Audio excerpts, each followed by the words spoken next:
এই গরমের মধ্যে চলুন আজ বানাই দই মুরগি। তো তার জন্য প্রথমেই চিকেনটা ম্যারিনেশন করে নেবো স্বাদ মতন লবণ, গোলমরিচ, সাদা তেল এবং 1 থেকে 1.5 কাপ মতন টক দই দিয়ে খুব ভালোভাবে সবটার সাথে মিশিয়ে ম্যারিনেশন করে এক সাইডে রেখে দেবো। এবার একটা মশলা বানিয়ে নেব। তার জন্য নেব একটা শুকনো লঙ্কা, কিছুটা গোলমরিচ আর 2টো এলাচ। এটা ভালোভাবে গরম কড়াইয়ে নেড়ে ছেড়ে মিক্সিতে পেস্ট করে নেবো। এবার ওই কড়াইয়ে দিয়ে দেবো অল্প পরিমাণ সাদা তেল, তার মধ্যে শুকনো লঙ্কা দিয়ে পেঁয়াজ কুচিগুলো খুব ভালোভাবে ভেজে নেব।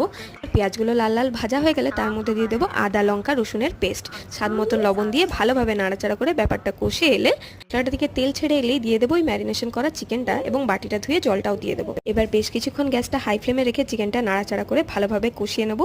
তারপরে ঢাকা দিয়ে দেবো সিদ্ধ হয়ে যাওয়ার জন্য। পুরো চিকেনটা থেকে এভাবে তেল ছেড়ে এলে গ্রেভির জন্য দিয়ে দেবো পরিমাণ মতন জল আর ওই আগে থেকে করে রাখা মশলার পেস্টটা এবং দিয়ে দেবো 1 চামচ মতন কাসুরি মেথি। বাস এবার খুব সুন্দর একটা গন্ধ বেরিয়ে আসবে। নাড়াচাড়া করতে করতেই চিকেনটা রেডি হয়ে গেল। গরমে শরীর এবং স্বাদ দুটোই বজায় রাখতে এই ধরনের একটা রেসিপি কিন্তু বাড়িতে